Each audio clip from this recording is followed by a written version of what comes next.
हरि ओम। आज हम लोग भगवत भक्त श्री रोमहर्षण जी, जिन्हें सूत भी कहते हैं, उनके संबंध में चर्चा करने वाले हैं।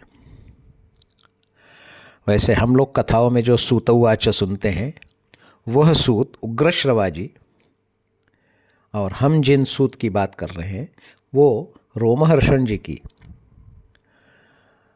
उग्रश्रवा रोमहर्षण जी के पुत्र और शिष्य थे, और रोमहर्षण जी यह वेदव्यास जी के शिष्य थे। आलोड्य सर्वशास्त्राणि विचार्य च पुनः पुनः इदमेकं सुनिष्पन्नं ध्येयो नारायण सदा।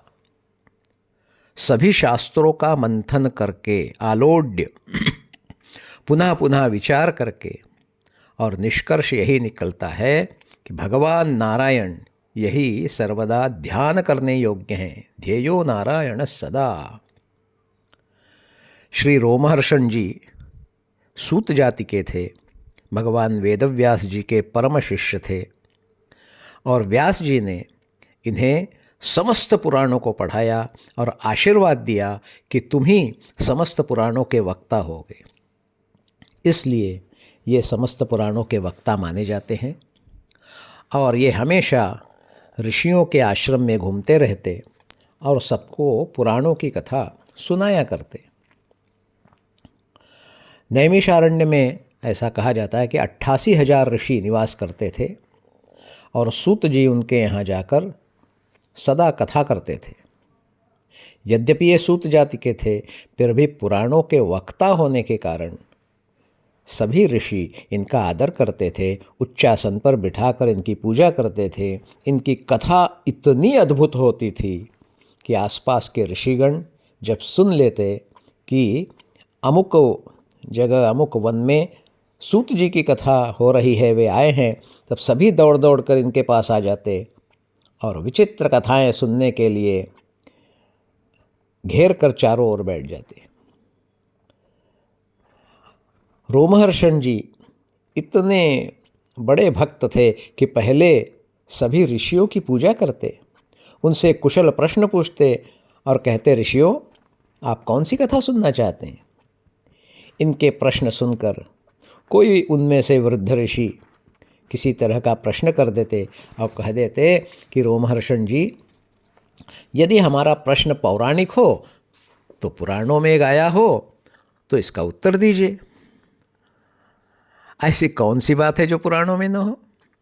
पहले तो सूत जी उनके प्रश्न का अभिनंदन करते, फिर कहते आपका यह प्रश्न पौराणिक ही है, और मैंने अपने गुरु भगवान व्यास जी से जो सुना है उसे ही आपके सामने कह रहा हूँ, सावधान होकर सुनिए।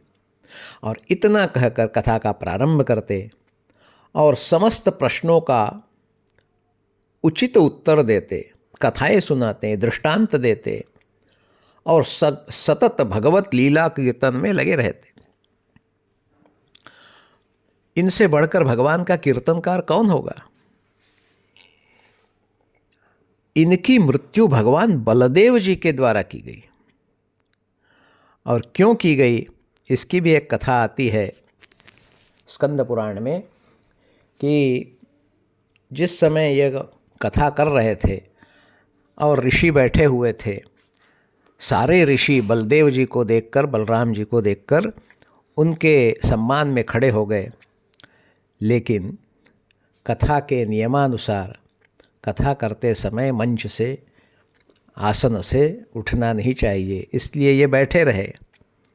बलराम जी को क्रोध आया कि ये मेरा सम्मान नहीं कर रहे हैं, इसलिए कुश के एक तिनके से इनकी मृत्यु हुई बलदेव जी के द्वारा। बलराम जी को क्रोध आया था, उनका सिर काट लिया। ऋषियों ने बलराम जी से प्रार्थना की कि अरे यह क्या किया आपने, हमने इन्हें दीर्घ आयु देकर इस उच्चासन पर बैठाया था, आपको तो ब्रह्महत्या का पाप लगेगा, प्रायश्चित्त करिए।